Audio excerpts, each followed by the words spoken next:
Welcome back. आप देख रहे हैं India real estate guide marathon. हम बात कर रहे हैं इंडस्ट्री के बारे में, इंडस्ट्री के दिग्गजों के साथ। सबसे पहले चलेंगे बैंगलोर। रजाक जी, ब्रेक से पहले हमने आपसे बात किया था, हमने बोला था कि रीट के बारे में आपसे पूछेंगे। ये बताइए, रीट्स के आ जाने से जो नए नियम नोटिफाई हुए, इससे कितना पैसा जो है सेक्टर में आ सकता है, और क्या आप खुद रीट बनाने की तैयारी कर रहे हैं? ये रीट के नियम जो अभी हुए हैं, ये कदम बहुत अच्छा उठाया है सरकार ने, और इससे तो फायदा ये होगा कि जो भी कैपिटल लॉक्ड अप है कमर्शियल एसेट्स में, वो लिक्विडिटी आ जाएगी। अब कितना पैसा आएगा, कितने मिलियन स्क्वायर फीट रीट में जाएंगे, अभी आई थिंक ये बहुत जल्द है इस बताने में। हम सिर्फ गेस कर सकते हैं इसको, मगर जो तरीका है जो कमर्शियल एसेट्स को कंस्ट्रक्ट करने की, उसको फिर संभालने की, मैनेज करने की, वो तरीका बदल जाएगा। अभी हम डेवलपर लोग सारे कई क्या करते हैं, स्टार्टा सेल्स कर देते, छोटे छोटे यूनिट बना के बेच देते। तो अभी अब ये रीट होने से ये बड़े बड़े आईटी पार्क्स बनेंगे, SEZs बनेंगे, और इसमें जो कैपिटल लगेगा उसके कैपिटल को लिक्विडेट करने के लिए एक तरीका मिल गया। और दूसरी बात क्या है कि छोटे इन्वेस्टर्स जिसके पास छोटी रकम है, जो रियल एस्टेट में उनको इन्वेस्ट करना है और उससे लाभ उठाना है, रेंटल इनकम का फायदा उठाना है, उनको बहुत फायदा होएगा। तो दोनों सेक्टर को अच्छा है, खरीदार को भी फायदा है और डेवलपर को भी रीट में फायदा है।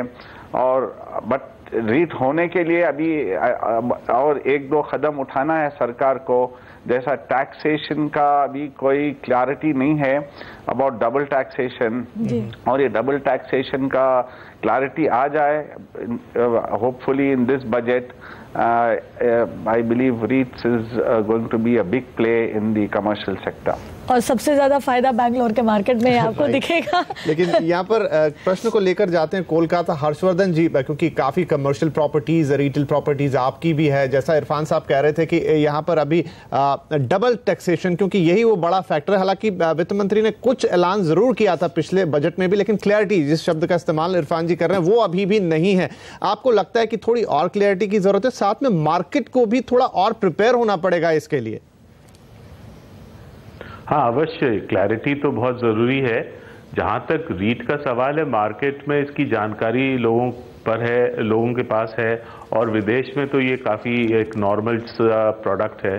तो इसलिए मैं समझता हूँ कि यहाँ पर टैक्सेशन पर क्लैरिटी आने से काफ़ी कम समय में रीट में सफलता प्राप्त हो सकती है इंडियन डेवलपर्स को। राइट। रीट से आगे चलते हैं, बात करते हैं अफोर्डेबल हाउसिंग की।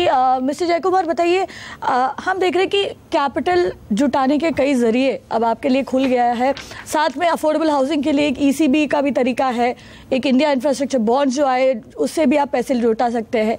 लेकिन ये सब पैसा कितना मदद कर रहा है अफोर्डेबल हाउसिंग सेक्टर का? हम जब अफोर्डेबल हाउसिंग के बारे में बात कर रहे हैं, we have to address the structural issue.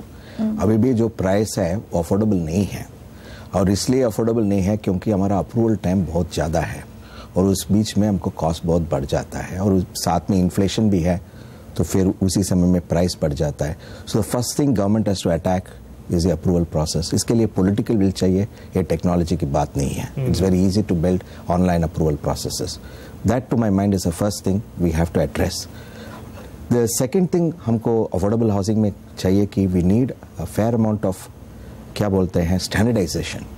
हर दरवाज़ा ऐसे एक ही तरफ होगा, हर विंडो एक ही तरफ होगा, तो उसका प्राइस खत्म हो जाएगा। लेकिन हर जगह में बैलाव अलग है। अगर हम जब बेंगलुरु में हम प्लान करते हैं अफोर्डेबल हाउसिंग के लिए, पहले हम देखते हैं कितना कार पार्क कर सकते हैं, उसके बाद हम डिसाइड करते हैं कितना घर बना सकते हैं। इस तरह का काफ़ी रूल्स हैं जो किसी को फ़ायदा नहीं है, वो सबको थोड़ा साफ करना चाहिए। That is the second thing we have to do. ये दोनों की ज़रूरत है। आज अगर 3200 स्क्वायर फुट में प्राइस है उसको हम 2000 to 40% कट कर सकते हैं अगर एक चीज़ ये सब चेंज हो जाएंगे। मेरे को उसमें फोकस करना है। जब हम गवर्नमेंट के साथ बात करते हैं वो अफोर्डेबिलिटी गैप के बारे में बात करते हैं, एटलीस्ट यूपीए गवर्नमेंट, और उसके लिए बोल रहे हैं हम सब्सिडी देंगे। Subsidy is the most inefficient way of dealing with any issue. तो we have to address the fundamental issue. So आपने पूछा एफडीआई आएगा, first if you are an FDI investor आप पूछेंगे कि इसमें हमको प्रॉफिट होगा नहीं होगा, और फिर आप मॉडल को देखते हैं और आपको लगता है कि अप्रूवल के लिए बहुत टाइम लगेगा, और जैसे अप्रूवल आएगा वो पता भी नहीं है, तो फिर आप हायर रिटर्न चाहेंगे या आप इन्वेस्ट नहीं करेंगे। So opening up the money is very important because we have to raise money, but simultaneously we have to address the fundamental issue, right? That is to my mind is important. The last point आपने rate के बारे में बात कर रहे थे, so I elaborate a little to it. जब हम हाउसिंग फॉर ऑल बात कर रहे हैं, इसका मतलब नहीं है कि सबको घर खरीदना है। काफी लोग हैं जो नहीं खरीद सकते हैं और काफी लोग हैं जो खरीदना नहीं चाहते हैं। इसके लिए हमको एक बड़ा रेंटल मार्केट इंस्टीट्यूशनल मनी से करना चाहिए, और उसके लिए पॉलिसी चेंज होना चाहिए, पहले rent control act. So structural changes have to be made to make housing for all.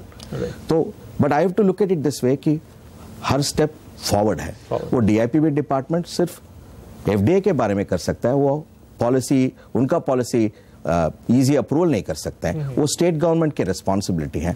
तो all of us have to march in unity with a common purpose. अगर हम करें तो it is our view cost of housing can come down by 25 to 30% and get thereby increase affordability. That is the point I'm trying to make. क्या आप मानेंगे कि affordable housing के लिए, रेंटल हाउसिंग के लिए, जैसे आपने कहा, रीट्स लाना जरूरी है? रेंटल हाउसिंग के लिए अभी तक वो सिर्फ कमर्शियल के लिए नहीं, रेंटल हाउसिंग के लिए रीट्स will be first focus on the commercial market. रीट्स के लिए इंस्टीट्यूशनल पैसे चाहिए, जैसे प्रोविडेंट फंड, पेंशन फंड हो, उनको लॉन्ग टर्म रिटर्न नाउ 10% चाहिए। रेंटल में को मिलेगा, not entirely rental but combination of rental and capital appreciation. तो फ्लो ऑफ फंड्स नहीं है, number 1। Number 2, main reason is rent control act है बहुत जगह में, that has to be done. और people like JLL have to build structures ताकि वो सारा रेंटल को एक साथ करके इंस्टीट्यूशनल इन्वेस्टर्स का सर्विस करेंगे, उसका भी जरूरत है। So that's my point of view. Right. Delhi चलेंगे, संजीव श्रीवास्तव। यहाँ पर जो जय कुमार साहब ने एक बड़ी बात उठाई कि हाउसिंग फॉर ऑल की बात हो रही है, 2022 तक सबको घर देने की बात है, लेकिन आपने FDI ला दिया, नॉर्म्स इजी कर दिए, और कोई अब मेरे ख्याल से जो नए नियम है उस हिसाब से तो अब आपके लिए अगर आप अपने हाउसिंग प्रोजेक्ट के अंदर 30% आप अफोर्डेबल बना रहे हैं तो कोई नॉर्म ही आपके लिए नहीं है, कोई सीमा आपके लिए नहीं है उसके ऊपर। लेकिन सिर्फ पैसा लाने से यहाँ पर बात नहीं बनती संजीव जी। उसके बाद जो अप्रूवल प्रोसेस है, अगर वो लंबी हो गई तो वो पूरा जो पैसा आप लाए हैं उस कैपिटल की कॉस्ट बढ़ती जाएगी, क्योंकि रिटर्न्स उस पे आपको देने होंगे। तो अफोर्डेबल हाउसिंग के लिए एक कदम ठीक है, लेकिन और बहुत कुछ करना जरूरी होगा। देखिए, अप्रूवल की अगर बात करें तो मैं एक शब्द में बोलूं तो बहुत बुरा हाल है। यहाँ हम लोग पता नहीं इतने सालों से इस पर फाइट कर रहे हैं कि अप्रूवल प्रोसेस को सिंप्लीफाई करो, लेकिन मैं नाम तो नहीं ले सकता प्रोजेक्ट का, बट देयर आर प्रोजेक्ट जहां पे 2-2, 2.5 साल से अप्रूवल नहीं मिल रहा है। और खास करके जहां पे रिवीजन है प्लान्स का, या जहां पे एक फेज पूरा हो गया, दूसरा फेज होना है, तो जो अफोर्डेबिलिटी है ना, जो पेपर पे बनाते हैं और कस्टमर को अप्रोच करते हैं कि चलो इस प्राइस में करेंगे, इस वजह से इतना बिगड़ जाता है कि दिल में इच्छा है, चाह है, मगर हम कर नहीं सकते। दूसरा एस्पेक्ट क्या आता है कि कॉन्ट्राडिक्शन ऑफ जो है ना मल्टीपल टैक्सेस, सब कुछ तो सरकार को आज एडवांस चाहिए, लेबर सेस भी एडवांस चाहिए। अगर हम यहाँ पे अपने वैट लग रहे हैं या सेल्स टैक्स लग रहे हैं, वो सब मंथ टू मंथ हो रहा है, तो जो कैश फ्लो है उस काम को करने के लिए वो इतना कम बचता है, सच्चाई माने आज के मार्केट में। तो हमें लगता है कि अप्रूवल प्रोसेस को कट करना, बात तो हो रही है, बट वही ग्राउंड पे बहुत अच्छा रिजल्ट नहीं दिखाई दे रहा है। तो ये एक बहुत बड़ा फैक्टर है। अफोर्डेबल या मिड सेगमेंट हाउसिंग में भी बात करें तो ये प्रॉब्लम बहुत सीरियस दिखाई दे रहा है। जी, चलेंगे कोलकाता। हर्षवर्धन जी, यहाँ पर आपसे एक सवाल पूछना चाहूंगी जमीन की कीमत के बारे में, जो कि अफोर्डेबल हाउसिंग के लिए एक बहुत बड़ा स्टम्बलिंग ब्लॉक भी है। अब जो लैंड एक्विजिशन बिल आया, जमीन अधिग्रहण का जो नया कानून आया है, उससे जमीन अधिग्रहण की कीमत काफी बढ़ गई है। ये जो कानून है उसे रिव्यू करने की बात हो रही है। आपके हिसाब से क्या बदलना चाहिए इसमें? नहीं, एक दो चीज है। एक तो जो कॉम्पेंसेशन उन्होंने उसमें लिखा है वो काफी ऊंचा है, तो उसमें कुछ मॉडिफिकेशंस हो सकते हैं। दूसरा, मैं समझता हूं कि जो समस्या है समय का, जो एक एक प्रोसेस क्रॉस करने का, उसमें एक एक्सट्रीम सिचुएशन हो तो 4-5 वर्ष भी लग सकते हैं एक ज़मीन को एक्वायर करने के लिए। तो वो प्रोसेस को किस तरह से शॉर्टन किया जाए।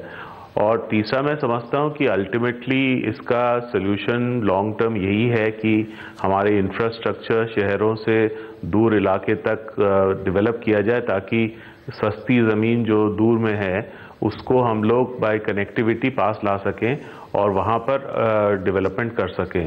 क्योंकि जितना भी ज़मीन शहर के आसपास इर्द गिर्द में होगा उसका दाम बहुत ऊंचा होगा और वहाँ पर अफोर्डेबल हाउसिंग करना एक तरीके से डिफ़िकल्ट हो जाएगा। राइट, तो अफोर्डेबल हाउसिंग के लिए चीज़ें ज़रूर हो रही हैं, सरकार का काफ़ी एम्फेसिस भी इसके ऊपर है, लेकिन शुरुआत अच्छी ज़रूर यहाँ पर हम कह सकते हैं, लेकिन बहुत कुछ करना होगा और पॉलिसीज़ को एक्शनेबल बनाना होगा। सिर्फ कागज़ पर उतार कर काम नहीं चलेगा। चलिए इसी के साथ यहाँ पर लेते हैं एक छोटा सा ब्रेक से आएंगे तो इस चर्चा को और आगे बढ़ाएंगे।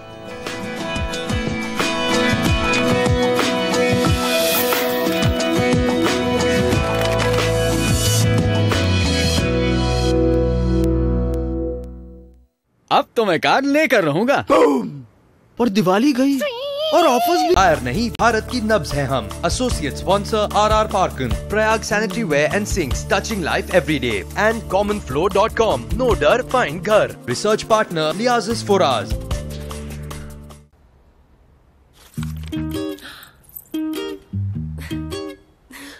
ये तुम्हारे बर्थडे के लिए जो मैं भूल गया था।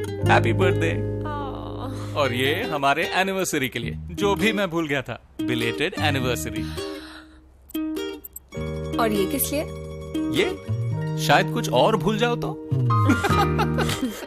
Presenting Flexia Collection, India's first detachable jewelry line from PC Jeweler.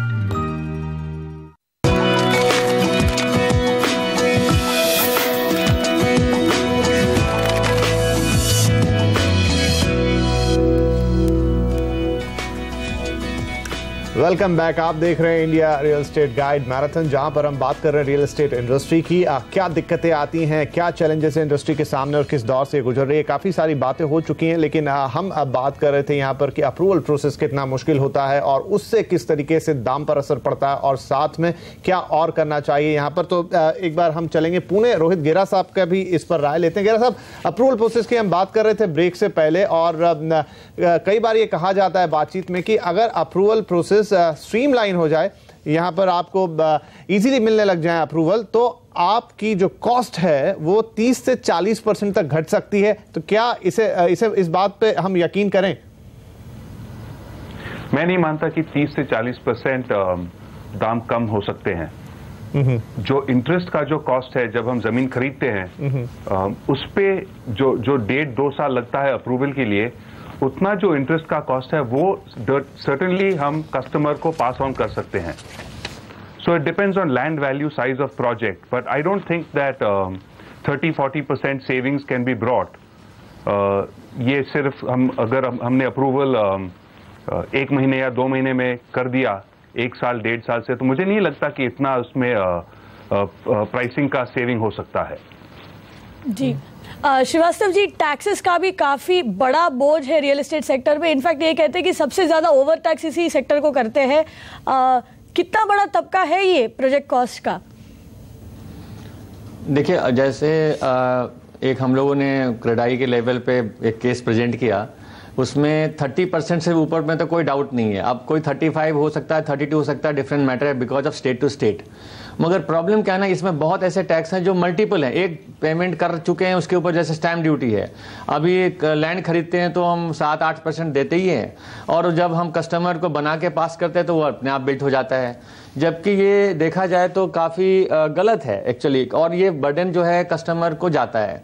तो मेरा इसमें कहना है कि 2 तरह के टैक्सेस हैं। एक कस्टमर को डायरेक्टली जाता है, जैसे कहीं स्टेट वैट लगा रही है, अगर वैट पास होता है, सर्विसेज लग रहा है, सर्विसेज पास होता है। और एक है जो इनडायरेक्टली उनको कॉस्ट में जा रहा है।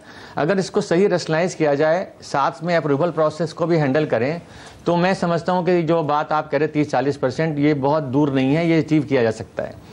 और टैक्सेस के ऊपर अब जीएसटी का वेट कर रहे हैं, बट आज मुझे डाउट है कि शायद जीएसटी में रियल एस्टेट को प्रॉपर तवज्जो नहीं दी गई है। सारे सेक्टर को दिया गया लेकिन हम लोग के सेक्टर को उतना तवज्जो नहीं दिया गया, तो शायद we are not going to get lot of benefit. हमें उम्मीद कम है कि बहुत बेनिफिट हमें मिलने वाला है, कोशिश की गई जरूर। तो जैसे एक नया टैक्स चल रहा है, मैं एग्जांपल के लिए बोलूं लेबर सेस। लेबर सेस का मतलब है कि जो ग्रॉस कॉन्ट्रैक्ट आप कर रहे हैं, सरकार उस पर क्लैरिफिकेशन दे के ग्रॉस काम पे स्टील सीमेंट मटेरियल खरीदते उसके ऊपर भी लगाने को बोल रहे हैं, और उसके बाद वो एडवांस भी मांगते हैं अप्रूवल के टाइम पे। तो बहुत ज़्यादा ये टैक्स बर्डन हो रहा है, और अफोर्डेबल हाउसिंग या मिड सेगमेंट हाउसिंग के लिए तो बहुत बड़ा पेन है ये। इस पर जरूर कुछ सोचना चाहिए। अनुज जी, टैक्स की जो हम बात कर रहे थे अभी कि 30-40% तक का कंपोनेंट बना देता है, और उसके अलावा फिर अप्रूवल प्रोसेस भी उस पर भारी हो जाती है। तो जब आप अफोर्डेबल हाउसिंग की बात कर रहे हैं देश के अंदर और सबको घर देने की बात करते हैं, तो क्या इस पूरे सिस्टम को एक बार रिव्यू करके और उसे रैशनलाइज करने की जरूरत नहीं, और क्या चेंजेस इसमें लाए जा सकते हैं?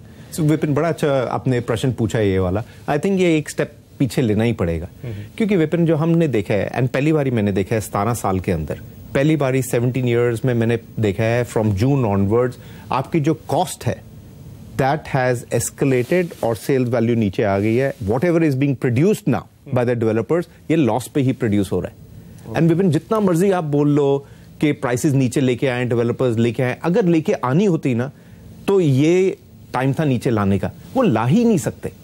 सो जेन्युइन प्रॉब्लम है उसके अंदर। मैं तो डेवलपर हूं नहीं, पर मैं आपको बता रहा हूं ये जेन्युइन ही प्रॉब्लम है इसके अंदर, बिकॉज ये बैलेंस शीट इस टाइम पे ऐसी है, ये लॉस ही आ रहा है यहां पर। एंड वो इसलिए आ रहा है, आपके लैंड के दाम बढ़े हैं। आई थिंक हर्ष ने बोला, मैं रिपीट नहीं करूंगा उसको, कि इंफ्रास्ट्रक्चर आपको डालना पड़ेगा, लैंड नीचे लेके ही आनी पड़ेगी।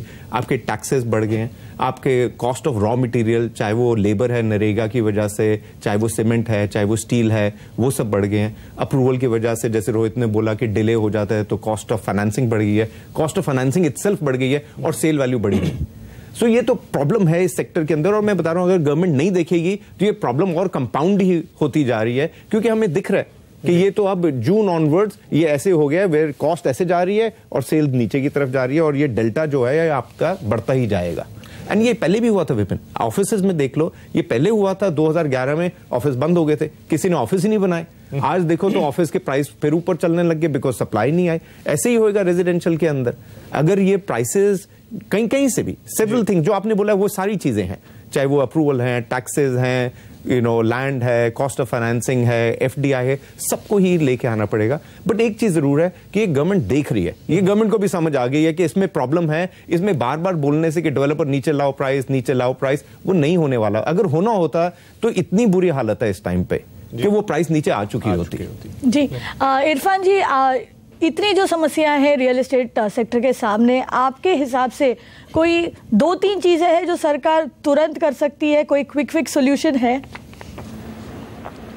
नहीं, क्विक फिक्स सॉल्यूशन तो हो ही नहीं सकता, बट जैसा कि अनुज ने कहा, सारे गैमेट ऑफ इतने सारे टैक्सेस हैं, और अब प्लस देखो हमारे पास क्या है, जमीन एक हमारी रॉ मटेरियल है, और कंस्ट्रक्शन, और जमीन के लॉज, आप राज्य में जाइए, different states different rules are there. अभी जैसा कर्नाटक में जमीन के लिए इतने सारे कठिन रूल्स हैं, जमीन को फिर उसको सुधार के, उसको कन्वर्जन करा के बहुत वक्त लगता है।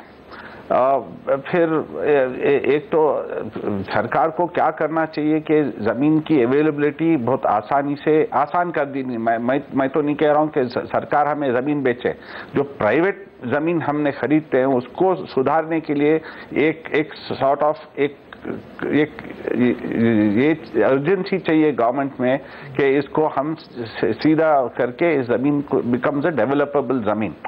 अभी आज क्या होता है, जमीन को हम डेवलपेबल स्टेज को लाने के लिए ही 1 साल 2 साल लग जाता है, तो इसका होल्डिंग कॉस्ट बढ़ जाता है। जैसा अभी दूसरे पैनलिस्ट भी कहा, 30 से 35% टैक्स है और डबल टैक्सेशन है।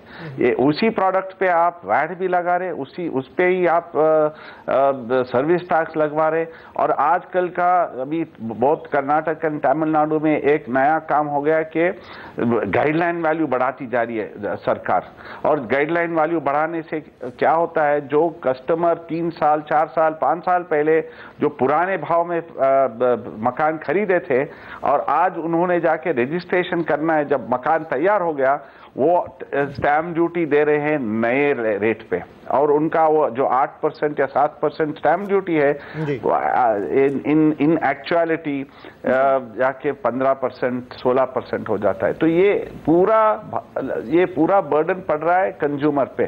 तो कंज्यूमर किस भरोसे में, किस इससे वो उनके भी बजट्स होते, उनके भी कोई सैलरीज होते, तो उस हिसाब से affordability barrier also is breached. इसके लिए जब आपका अफोर्डेबिलिटी बैरियर ब्रीच हो जाता है तो बिक्री कम हो जाती है। तो it's a catch two situation where आप भाव बढ़ा नहीं सकते क्योंकि भाव बहुत बढ़ गया, तो कस्टमर के पास जो खरीदने की जो कैपेसिटी है वो खरीद नहीं सकते, और आप भाव क्यों कम नहीं कर सकते, आपके इतने सारे इनपुट कॉस्ट बढ़ गए, आप भाव कम नहीं कर सकते। सो फाइनली क्या होएगा कि मकान ही बनाना बंद हो जाएगा। जो बात अभी अनुज कर रहे थे कि ये चीजें आपस में ही उलझ जाएंगी और एक रोड ब्लॉक सा क्रिएट हो जाएगा यहाँ पर, तो अब इस रोड ब्लॉक को ही दूर करना है, उसी पर हमारी ये चर्चा हो रही है। यहाँ लेना होगा एक छोटा सा ब्रेक से आएंगे तो इस बात को आगे बढ़ाएंगे, साथ ही बात करेंगे रियल एस्टेट रेगुलेटर की भी और एक आउटलुक लेंगे मार्केट का हमारे सभी एक्सपर्ट और डेवलपर से। बने रहिए हमारे साथ।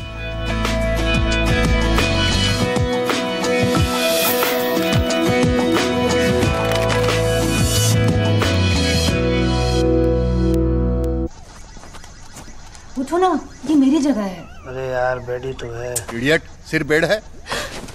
हाँ? ये तुम्हारे बर्थडे के लिए जो मैं भूल गया था, हैप्पी बर्थडे। और ये हमारे एनिवर्सरी के लिए जो भी मैं भूल गया था, बिलेटेड एनिवर्सरी। और ये किस लिए? ये शायद कुछ और भूल जाओ तो। Presenting Flexia Collection, India's first detachable jewelry line from PC Jeweler.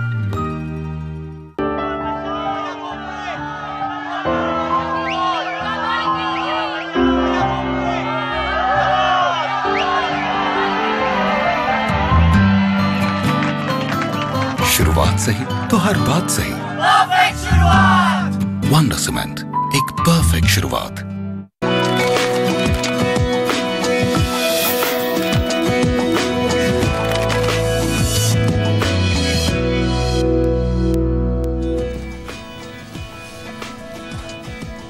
Welcome back. आप देख रहे हैं India real estate guide marathon. अब हम आ गए हैं इस मैराथन के आखिरी लैप में या आखिरी चरण पे, जहां पर हम चीज़ों को कंक्लूड करना चाहेंगे। बात हो रही है रियल एस्टेट इंडस्ट्री की, किस तरह की समस्याएं इसके आगे हैं और क्या चैलेंजेस हैं, साथ में क्या कुछ नया इसके लिए किया गया है, लेकिन उनका नतीजा अभी आने वाले वक्त में ही हम देख पाएंगे। तो आइए इस चर्चा को आगे बढ़ाते हैं। एक और जो बड़ा मूलभूत यहाँ पर सवाल है वो है कि सरकार की एक और नई पेशकश है जो कि स्मार्ट सिटी, 100 नए शहर बनाने जा रही है। हालांकि अभी कंसेप्ट लेवल पर चीजें हैं, कैसे क्या बनकर उभरेगा वो आगे देखना होगा, लेकिन इस पहल को भी माना जा रहा है कि हाउसिंग को एक बहुत बड़ा बूस्ट देने जा रही है। तो यह तरह से नया बिगिनिंग है सरकार की, नई शुरुआत है। तो क्या यहाँ पर पॉलिसीज बदले जा सकते हैं? सिर्फ ये स्मार्ट सिटीज के लिए कुछ नए पॉलिसीज बनाए, नया पॉलिसी स्ट्रक्चर बनाए, जिसे आप अगर मान लीजिए ये सफल हो जाता है तो फिर दूसरे शहरों में रेप्लिकेट करें? मिस्टर पुरी। बिल्कुल कविता, आई थिंक ये बहुत जबरदस्त अपॉर्चुनिटी है इस टाइम पे गवर्नमेंट की। जैसे SEZ आए थे, आप देखो कितने SEZ IT के आगे वहां पे, बिकॉज वहां पे आपने टैक्स बेनिफिट दिया है, फिजिकल, फाइनेंशियल, कस्टम ड्यूटी का बेनिफिट, एक्साइज का बेनिफिट, ऑक्यूपायर को बेनिफिट मिला, सो इतना ज्यादा प्रोपोगेट हुआ एंड वो सेंटर ने लेके आई थी। सिमिलरली आप जो स्मार्ट सिटीज के अंदर अगर आप नहीं लेके आओगे कविता, वो बनेगी नहीं। अगर बननी होती तो फिर आज तक बन गई होती ना। कुछ तो प्रॉब्लम है उसके अंदर। Which is a great opportunity जो आप बोल रहे हो कि अगर स्टेट और सेंटर अलाइन कर सकता है टू से इसके अंदर हम डिफरेंट रूल्स लगाएंगे एंड ये स्मार्ट सिटी बनेगी। अगर नहीं करेंगे तो वो स्मार्ट सिटी बनेगी नहीं, वो पेपर पे ही रह जाएगी। राइट। और एक बहुत बड़ा कंपोनेंट स्मार्ट सिटी का जो है वो है अफोर्डेबल हाउसिंग। सरकार ने खास तौर पे कहा कि स्मार्ट सिटीज में तमाम तरह की स्मार्ट कम्युनिकेशन ये सब होगा, वो अलग बातें हैं, लेकिन अफोर्डेबल हाउसिंग इसका एक बहुत बड़ा हिस्सा होगी। तो डू यू थिंक कि इसमें जिस हम एक सिंक्रोनाइजेशन की बात कर रहे हैं, स्टेट सेंट्रल रूल्स की, या कुछ नए नियम जो अलग से इन शहरों के लिए लेकर आए ताकि ये जो कोशिश है वो कामयाब होती दिखे? I agree with you. इसमें काफ़ी कुछ कर सकते हैं इंटेलिजेंटली, सेंसिबली, और पहले ट्रांसपोर्टेशन के बारे में सोच सकते हैं, पहले ही सोशल इंफ्रास्ट्रक्चर के बारे में सोच सकते हैं। तो इसमें काफ़ी अपॉर्चुनिटी है और competition between cities will also help. तो इसमें है, बट लेकिन we have to first deal with the problem कि जो लोग हमारे 1.2 बिलियन है वो अभी कहाँ रहते हैं, उसका तो सोल्यूशन निकालना है। And government has to keep ticking one problem after the other rather than one single shot resolution of all issue. और हमने एक चीज़ के बारे में बात नहीं किया, वो है जनरल इकोनॉमी। ये काफ़ी टैक्सेस जिसको हम बोलते हैं टैक्स एक्सटॉर्शन, ये सब क्यों आ रहा है? क्योंकि हमारा कंट्री में डेफिसिट है, और डेफिसिट इसलिए कि बहुत पॉपुलिस्ट है। The first thing we have to do is to stop this populistic policies. So as we go through fiscal consolidation, interest rates will come down, deficit will come down, tax policies will also become sensible. तो अब जब हम affordable housing के बारे में बात करें, किसी जनरल हाउसिंग के बारे में बात करें, मैं ऐसा बोलूँगा कि इसमें एक सिंगल सिल्वर बुलेट नहीं है। Many things have to be done, but they have to be done for everybody, not only for affordable housing. ये जब पॉलिसीज लेके आते हैं, अगर घर का दाम कम होता है तो इंडस्ट्रीज भी आएगी, जो cost of construction, cost of every cost will come down. तो इसमें हमको काफ़ी फोकस करना चाहिए। तो मान लीजिए स्मार्ट सिटीज़ में अफोर्डेबल हाउसिंग के लिए एक अलग पॉलिसी बना, तो 3-4 कौन सी ऐसी बड़ी चीज़ें हैं जो आपके हिसाब से उस पॉलिसी में होना ही चाहिए? तो वही 3-4 चीज़ है। पहले अप्रूवल की, इलेक्ट्रॉनिकली अप्रूवल करना चाहिए। क्या होता है कि कैपिटल एक अजीब चीज़ है, अगर आपको 3 महीने में अप्रूवल होगा और 2 साल में आप पैसा वापस देंगे, उसके लिए एक एक्सपेक्टेशन है। अगर आपने 2 साल पैसा, I mean if you going to give money back after 5 years, तो उसके लिए अलग एक्सपेक्टेशन होता है। तो ये टाइम भी एक तरफ से ज़्यादा हो जाता है और एक्सपेक्टेशन भी दूसरे साइड में बढ़ जाता है। सो इसका कॉम्पाउंडिंग इफेक्ट है ना, वो काफ़ी है। That is why if you reduce the approval cycle time, हमारा calculation shows that at least you'll get the price down by 12%. 12 to 15% is a component because the cost of capital also goes up and the time you apply capital also goes up. So to come back to the point, जो sensible चीज़ है वो है online approval, sensible bylaws, look at transportation, look at social infrastructure. तो काफी हो सकता है। दरअसल विपिन, हमारे साथ एक तरह से इंडस्ट्री के सारे थॉट लीडर्स मौजूद हैं। आइए एक तरीके का सर्वे ले लेते हैं। इरफान जी, आपसे शुरू करते हैं। बताइए, अगर स्मार्ट सिटीज के लिए मान लीजिए नई पॉलिसी बनती है हाउसिंग की, 3 चीजें जो उसमें होनी ही चाहिए। ये कनेक्टिविटी चाहिए, इंफ्रास्ट्रक्चर ठीक से चाहिए, और इस अप्रूवल प्रोसेस तो सब लोग ने कहा है, वो तो that is a given, it has to be there. And ultimately जो ये स्मार्ट सिटी, अगरचे कई एग्जिस्टिंग शहर को स्मार्ट सिटी आप बोल के करेंगे, कन्वर्ट करेंगे, उसमें भी आप ऐसे नियम लेके आना चाहिए कि आपके जो भी रूल्स हैं उसको एक तरीके से एक नयापन लेके आना चाहिए। और इससे आपका इंफ्रास्ट्रक्चर, कनेक्टिविटी दोनों आ गया और आपका अप्रूवल प्रोसेस भी एकदम फास्ट ट्रैक में हो गया। I think what we also need to do is something like create an SRZ, special residential zone, जिधर रेसिडेंशियल जोन में आपकी सोशल इंफ्रास्ट्रक्चर भी हो और schools, hospitals and all of that, and like जैसा SEZs के लिए हमें जो इंसेंटिव्स मिले, इसी तरह से अगर से स्पेशल रेसिडेंशियल जोन्स क्रिएट करके इसमें इंसेंटिव्स देंगे कि if these are done in a special manner, you get the customer gets benefit on stamp duty, and actually instead of giving it to the developer, pass it on to the customer. उसमें आप incentive दीजिए कि VAT का concession मिल जाए, service tax का concession मिल जाए, stamp duty का concession मिल जाए। तो इसमें क्या होता है, डिमांड भी बढ़ेगा and the creation of these smart cities will happen faster. और इस पे आप 30-40% टैक्स लगा के आप काम करने जाएंगे, कोई स्मार्ट सिटी 30 साल में भी नहीं बनेगा। तो वहाँ स्मार्टली काम करना होगा स्मार्ट सिटी के लिए। तो अब चलिए स्मार्ट सिटी पे ये चर्चा हम और भी आगे बढ़ाएंगे, लेकिन अब चूंकि हम अंतिम पड़ाव में अपने इस कार्यक्रम के, तो थोड़ा आउटलुक ले लें यहाँ पर रियल एस्टेट मार्केट का। हम पहले चलते हैं दिल्ली। सर, चर्चा की शुरुआत में श्रीवास्तव जी, अनुज जी ने कहा कि नॉर्थ में इस समय स्थिति अच्छी नहीं है, तो हम कैसे जज करें आने वाले 6 महीने, 2 क्वार्टर या साल भर में कैसा दिखाई दे रहा है पूरे नॉर्थ इंडिया के रियल एस्टेट मार्केट की ही बात करें, इंक्लूडिंग दिल्ली, NCR? देखिए अभी जैसे हरियाणा एक अभी चेंज ऑफ गवर्नमेंट हुआ है एनसीआर में, यूपी इंटर कर रहा है उस मोड में जहाँ पे आने वाले टाइम में इलेक्शन होने वाले हैं। ये बहुत बड़ा कॉन्ट्रडिक्शन झेलना पड़ेगा। एंड अगर अप्रूवल प्रोसेस जो पिछले बार था हरियाणा में और अभी में कंसिस्टेंसी नहीं हुई और डिले हुआ, तो आई थिंक इसका फ्लिप साइड ये है कि नई सप्लाई नहीं आएगी तो प्राइसेस बढ़ेंगे या सेल बढ़ेंगे। मगर दूसरा प्रॉब्लम क्या है कि रूटीन के मैटर भी रुक रहे हैं, तो ये दिखता है कि मार्केट सेंटीमेंट इम्प्रूव हो फिर भी नंबर्स इतने अच्छे नहीं आएंगे। सो एक साल लगता है कि पेन अभी रहेगा और वी शुड बी पेशेंस के साथ ही बढ़ें आगे तो ठीक रहेगा। सप्लाई बहुत है इस मार्केट में एंड डिलीवरी प्रॉब्लम है, डिलीवरी करने में दिक्कत आ रही है सेल लो होने की वजह से। तो सारे कॉन्ट्रडिक्शन मिला के परफॉर्मेंस और आउटलुक थोड़ा मैं मीडियम ही मानूंगा इसको। जी, मुंबई का मार्केट ठप हुआ लेकिन पुणे में फिर भी एक्टिविटी थोड़ा बहुत दिखाई दे रहा था। रोहित जी बताइए, इस मार्केट के लिए आपका क्या आउटलुक रहेगा? पुणे की जो परिस्थिति है, यहाँ सप्लाई बढ़ चुका है मगर यहाँ सेल्स फिर भी चालू है, customers are still buying, but I think that there is an element of caution. ये जो गवर्नमेंट चेंज हुआ है इसमें जो लास्ट टाइम अगर आपने देखा होगा कि there was an immediate impact to the real estate market, इस बार इस इमीडिएट इम्पैक्ट नहीं हुआ है और लोग वो लाभ का उसका एक्सपीरियंस लेना चाहते हैं। They want to actually feel and experience the benefits. मेरे हिसाब से 6 से 9 महीने लगेंगे। ये जो नेक्स्ट इंक्रीमेंट का साइकिल है, लोगों की जो पगार बढ़ेगी तब उन्हें एक्सपीरियंस होगा। ऑलरेडी इन्फ्लेशन कम हो चुका है, so I do expect that it will take about 6 to 9 months for us to actually see the huge benefit of this change of sentiment. Right, तो 6 से 9 महीने की बात कर रहे हैं। रोहित, यहाँ पर बेंगलोर का भी हाल ले लेते हैं यहाँ पर इरफान साहब से। इरफान साहब, बेंगलोर काफी पोटेंशियल एक बहुत स्ट्रांग मार्केट है और अभी एक बार फिर हमें दिखाई दे रहा है कि उसकी स्ट्रांगनेस बनी हुई, लेकिन आप क्या आउटलुक देखते हैं साल भर की हम अगर बात करें तो?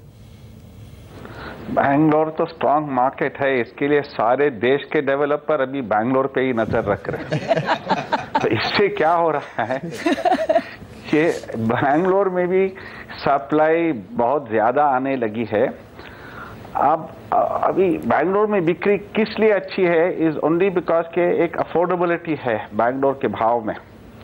मगर ये भाव अब बहुत देर तक इसी प्राइस पे नहीं रहेंगे, बिकॉज जैसा इनपुट कॉस्ट बढ़ रहा है तो भाव तो बढ़ेगा ही। तो जब ये अफोर्डेबिलिटी बैरियर ब्रीच हो जाएगा, मेरे ख्याल में थोड़ा सा स्लो डाउन होने का चांस है। और सप्लाई भी ज़्यादा आने से बहुत अवेलेबिलिटी है, बहुत चॉइस है, तो कस्टमर भी एकदम एक तरीके से कंफ्यूज हो जाता है कौन सा माल खरीदूं, किसका माल खरीदूं। तो इसमें मेरे हिसाब से थोड़ा सा कॉशन लेना चाहिए और थोड़ा संभल के काम करना चाहिए। अभी बैंगलोर में भी मेरे ख्याल में 1-2 क्वार्टर में हमारे को ठीक से सिचुएशन समझ आ जाएगी कि अभी बिक्री इसी तरह से होती रहेगी या कुछ कम हो जाएगी। जी एंड वेरी क्विकली अनुज बताइए, मुंबई में मैं घर कब खरीद पाऊंगी? मुंबई के बाहर ही मिलेगा कविता, मुंबई में तो मुश्किल है घर खरीदना। पर मैं एक चीज बोलूंगा, जैसे हमने देखा कि इकोनॉमी और रियल एस्टेट साथ साथ जाती है। ये फर्स्ट टाइम हम देख रहे हैं कि इकोनॉमी अब चल पड़ेगी, रियल एस्टेट फिर भी टाइम लगेगा। जैसे आई थिंक इरफान ने और मिस्टर श्रीवास्तव ने बोला, आई थिंक ये टाइम लैग है इस बारी, एटलीस्ट 1 साल का टाइम लैग होएगा। तो अभी हमें 1 साल का और इंतजार करना पड़ेगा। कुछ जैसा हम चाह रहे हैं या जैसा मार्केट को देखना चाहते हैं उस तरीके से, चाहे वो फिर डेवलपर साइड हो या फिर कंज्यूमर हो, खरीदार हो, क्योंकि इंटरेस्ट रेट भी हमें दिखेगा कि अगले 2 क्वार्टर्स में इंटरेस्ट रेट नहीं विपिन, इनफैक्ट खरीदार जो है अपने अगले सैलरी स्लिप का भी इंतजार कर रहे हैं, अप्रेजल का भी इंतजार है। तो ये तमाम चीजें रहेंगी यहाँ फोकस में कि किस तरीके से आगे बढ़ती। बहरहाल क्योंकि समय आप समाप्त हो रहा है, तो हम यही उम्मीद करेंगे कि जो पूरी चर्चा आज हमने की है, एक एनालिसिस करने की कोशिश की है यहाँ रियल एस्टेट सेक्टर पे कविता की, किस तरीके से यहाँ पर चैलेंजेस हैं, और जैसा अनुज जी ने शुरुआत में कहा था कि एक एक्साइटिंग टाइम भी है और चैलेंजिंग टाइम भी है, तो किस तरीके से इस टाइम से ये इंडस्ट्री गुजरेगी और आने वाले वक्त में इसकी क्या शक्ल दिखाई देगी।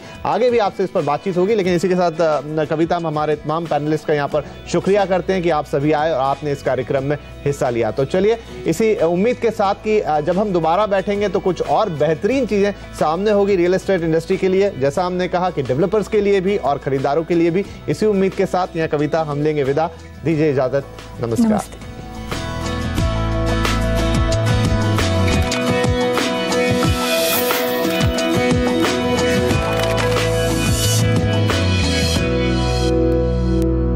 प्रेजेंटेड बाय RR काबिल। वायर नहीं, भारत की नब्ज है हम।